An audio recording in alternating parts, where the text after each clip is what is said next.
নানু আছিস নাকি নানু? কে? আমি পচা রে পচা। এত সেজে গুজে? ইন্টারভিউ। আবার ইন্টারভিউ? কি হবে ইন্টারভিউ দিয়ে? চাকরি তোর আর হবে না। কেন? এবার দেখিস ঠিক হবে। কি করে বুঝলি তোর চাকরি হবে? আরে এবার তো ক্লাস 4 এর চাকরি। তুই ক্লাস ফোরের চাকরি করবি? হ্যাঁ, তাতে কি হয়েছে? ও, আমি বিএ পাস করেছি বলে বলছিস? বিএ পাসের কথা আর বলিস না। কিভাবে বিএ পাস করেছিস আমি জানি। তাছাড়া ওরা পেয়ারার জন্য অনেক লোক ঠিক করে রাখে। এটা একটা লোক দেখানো ইন্টারভিউ নিতে হয় তাই নেয়। না না, এবার দেখবি ঠিক চাকরি হবে। ঘোড়ার ডিম হবে। এমন সব প্রশ্ন করবে না তুই জবাবই দিতে পারবি না। হট, ক্লাস 4 এর জন্য আবার কি প্রশ্ন করবে রে? শুধু হাইটটা দেখবে আর হাতের লেখাটা দেখবে। তোকে বলেছে, জানা গেলেই বুঝতে পারবি। ঠিক আছে, আমিও শালা এবার একটা হেস্তনেস্ত করেই ছাড়বো। কি করবি? এমন সব জবাব দেবো না যে ইন্টারভিউ নেবে তার মাথাটা বিগড়ে দিয়ে আসবো। দেখিস চাকরির বদলে যেন ধোলাই না জোটে। দেখা যাক কি হয়। Wish you good luck. হ্যাঁ হ্যাঁ হ্যাঁ, আসি রে। মিস্টার জানা। হাজির স্যার। বসুন ওই চেয়ারে। আপনার নাম?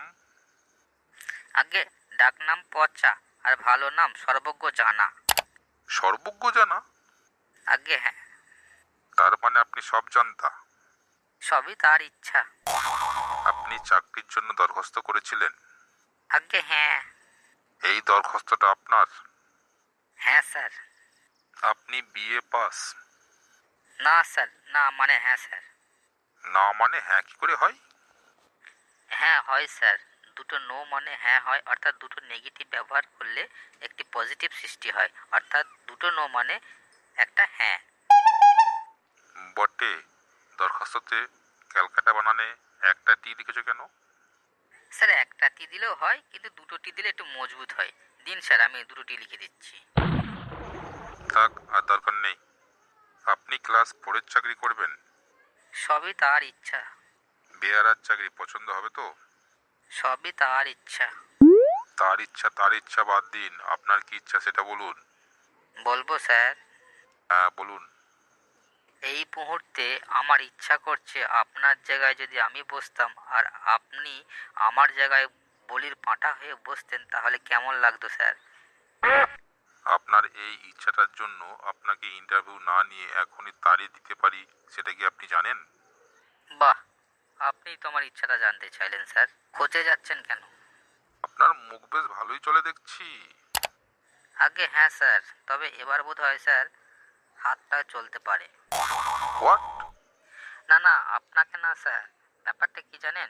এই নিয়ে আমি এখন পর্যন্ত 373টি ইন্টারভিউ দিয়েছি, মুখের জোরে চাকরি পাইনি।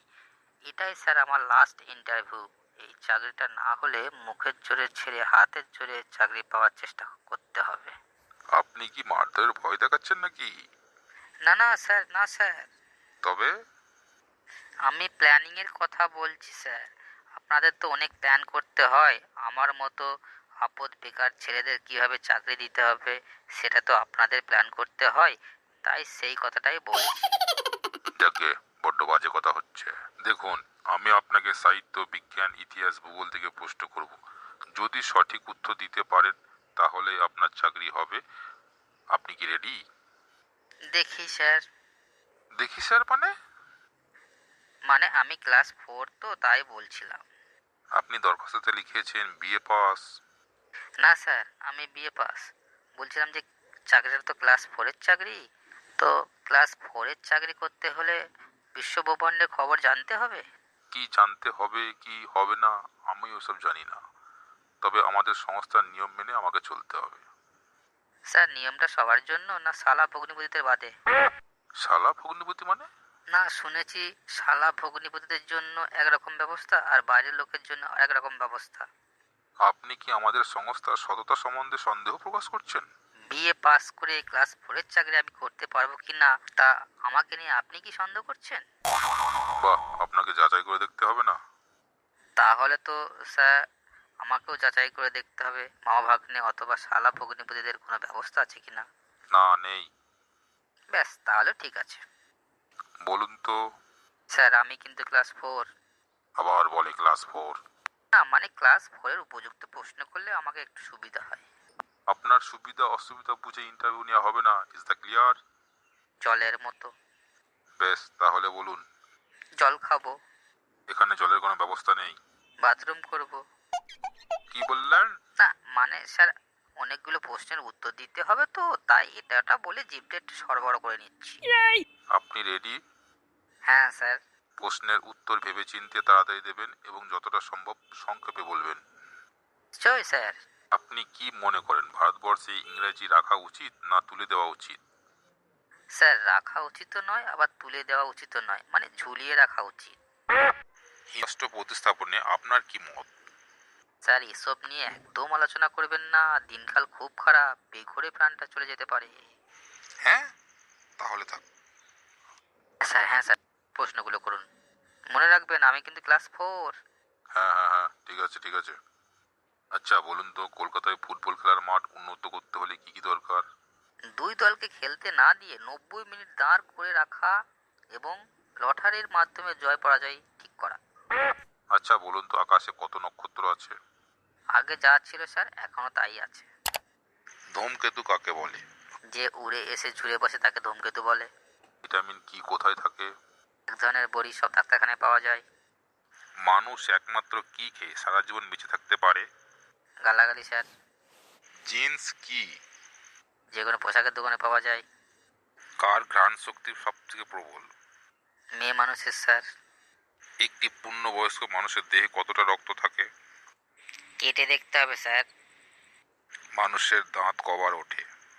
দুবার, আক্কেল হওয়ার আগে একবার, আক্কেল হওয়ার পরে আর একবার। বাংলার বাঘকে? আপনি স্যার। না মানে জানি না। ভারতের জনসংখ্যা কিভাবে কমানো যায়? ছেলেতে ছেলেতে আর মেয়েতে মেয়েতে বিয়ে দিলে জনসংখ্যা কমে যাবে। গণতন্ত্র কাকে বলে? মুখে বাঁশি আর পেছনে বাঁশ তাকে গণতন্ত্র বলে। কোন বিদেশি মহিলা আমাদের দেশের সমাজসেবার জন্য বিখ্যাত? Mother dairy sir. একটি বিখ্যাত চাইনিজ খাবারের নাম করো। জাকি চান। বন্দে মাতরম কার রচনা? বঙ্কিমচন্দ্রের। মানে কি? মা তুমি মুদে খাও। লো চলো চঞ্চলা মানে কি? লুচি চিনি ছোলা। দদাতি সুন্দর রূপম। দধিতে সন্দেশের রূপ। পরম হংস কে? পরের হাঁসে যা লোভ নাই সে। মাদুরাই কি জন্য বিখ্যাত? মাদুরের জন্য বিখ্যাত। এটাই লাস্ট প্রশ্ন। স্যার জল খাবো। না মানে আমি কিন্তু ক্লাস মাথাটা 4। ফোর ফোর করে গেল। বেরিয়ে যান এখান থেকে, বেরিয়ে যান। Thank you sir.